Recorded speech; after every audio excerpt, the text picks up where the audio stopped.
എന്താണ് ഇന്ധനങ്ങൾ? കത്തുമ്പോൾ താപം പുറത്തുവിടുന്ന വസ്തുക്കളെയാണ് ഇന്ധനങ്ങൾ എന്ന് പറയുന്നത്.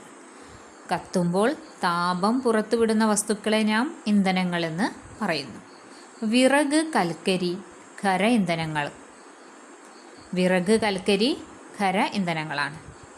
ഡീസൽ, പെട്രോൾ, മണ്ണെണ്ണ ദ്രാവക ഇന്ധനങ്ങൾ. ഹൈഡ്രജൻ, LPG, CNG ഇവയൊക്കെ വാതക ഇന്ധനങ്ങളാണ്. ഇനി വിമാനത്തിൽ ഉപയോഗിക്കുന്ന ഇന്ധനം ഏവിയേഷൻ ഫ്യൂവൽ. വസ്തുക്കൾ കത്തുന്നതിന് വായു ആവശ്യമാണ് അല്ലേ? കത്താൻ സഹായിക്കുന്ന ആ വാതകമാണ് നമ്മുടെ ഓക്സിജൻ. ഒന്നുകൂടി പറയാം. ഇന്ധനം എന്നാൽ എന്താണ്? കത്തുമ്പോൾ താപം പുറത്തുവിടുന്ന വസ്തുക്കൾക്കെല്ലാം ഇന്ധനം എന്ന് പറയുന്നു. ഖര ഇന്ധനങ്ങളാണ് വിറക്, കൽക്കരി. ദ്രാവക ഇന്ധനങ്ങൾ ഡീസൽ, പെട്രോൾ, മണ്ണെണ്ണ. LPG, CNG, ഹൈഡ്രജൻ എന്നിവ വാതക ഇന്ധനങ്ങൾക്ക് ഉദാഹരണമാണ് അല്ലേ? വിമാനത്തിൽ ഉപയോഗിക്കുന്ന ഇന്ധനമാണ് ഏവിയേഷൻ ഫ്യൂവൽ. കത്താൻ സഹായിക്കുന്ന വാതകം ഓക്സിജൻ. ഇനി പെട്രോളിയം എങ്ങനെ ഉണ്ടായത് നമുക്ക് നോക്കാം. വർഷങ്ങൾക്ക് മുമ്പ് മണ്ണിനടിയിൽ ആഴത്തിൽ അകപ്പെട്ടു പോയ ജൈവ അവശിഷ്ടങ്ങളിൽ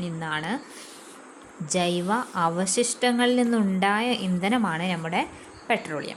വർഷങ്ങൾക്ക് മുമ്പ് മണ്ണിനടിയിൽ ആഴത്തിൽ അകപ്പെട്ടു പോയ ജൈവ അവശിഷ്ടങ്ങളിൽ നിന്നുണ്ടായ ഇന്ധനമാണ് പെട്രോളിയം. എന്നാൽ കൽക്കരിയോ? സസ്യങ്ങളുടെ അവശിഷ്ടങ്ങളിൽ നിന്നാണ് ഉണ്ടായ ഇന്ധനമാണ് കൽക്കരി. സസ്യങ്ങളുടെ അവശിഷ്ടങ്ങളിൽ നിന്നുണ്ടായതാണ് കൽക്കരി. അപ്പോൾ ഇന്ധനങ്ങളെ കുറിച്ചിട്ടാണ് നമ്മൾ പറയുന്നത്. വർഷങ്ങൾക്ക് മുമ്പ് മണ്ണിനടിയിൽ ആഴത്തിൽ അകപ്പെട്ടു പോയ ജൈവ അവശിഷ്ടങ്ങളിൽ നിന്നുണ്ടായ ഇന്ധനമാണ് പെട്രോളിയം. അതുപോലെ സസ്യങ്ങളുടെ അവശിഷ്ടങ്ങളിൽ നിന്നുണ്ടായ ഇന്ധനമാണ് കൽക്കരി. ഇനി ഫോസിൽ ഇന്ധനങ്ങൾ എന്ന് കേട്ടിട്ടില്ലേ? ഫോസിൽ ഇന്ധനങ്ങൾക്ക് ഉദാഹരണങ്ങളാണ് കൽക്കരിയും പെട്രോളിയം, പ്രകൃതിവാതകങ്ങളൊക്കെ. ഫോസിൽ ഇന്ധനങ്ങൾക്ക് ഉദാഹരണം കൽക്കരി, പെട്രോളിയം, പ്രകൃതിവാതകം. ഉപയോഗിച്ചു കഴിഞ്ഞാൽ പുനഃസ്ഥാപിക്കാൻ കഴിയാത്ത ഇന്ധനങ്ങൾ അറിയപ്പെടുന്നത് പാരമ്പര്യ ഇന്ധനങ്ങൾ, പാരമ്പര്യ ഊർജ സ്രോതസ്സുകൾ കേട്ടോ.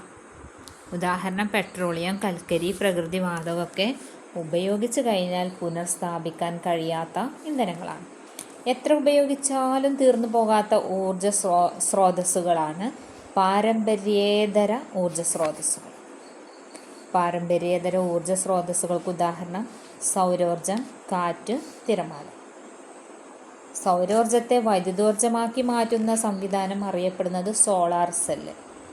ദേശീയ ഊർജ സംരക്ഷണ ദിനം ഡിസംബർ 14. എന്നൂടി പറയാം. വർഷങ്ങൾക്ക് മുമ്പ് മണ്ണിനടിയിൽ ആഴത്തിൽ അകപ്പെട്ടു പോയ ജൈവ അവശിഷ്ടങ്ങളിൽ നിന്നാണ് ഉണ്ടായ ഇന്ധനമാണ് പെട്രോളിയം. അതുപോലെ സസ്യങ്ങളുടെ അവശിഷ്ടങ്ങളിൽ നിന്നുണ്ടായ ഇന്ധനമാണ് കൽക്കരി. ഫോസിൽ ഇന്ധനങ്ങൾക്ക് ഉദാഹരണങ്ങളാണ് കൽക്കരി, പെട്രോളിയം, പ്രകൃതിവാതകം. ഉപയോഗിച്ചു കഴിഞ്ഞാൽ പുനഃസ്ഥാപിക്കാൻ കഴിയാത്ത ഇന്ധനങ്ങളെ അറിയപ്പെടുന്നത് പാരമ്പര്യ ഇന്ധനങ്ങൾ അല്ലെങ്കിൽ പാരമ്പര്യ ഊർജ സ്രോതസ്സുകൾ.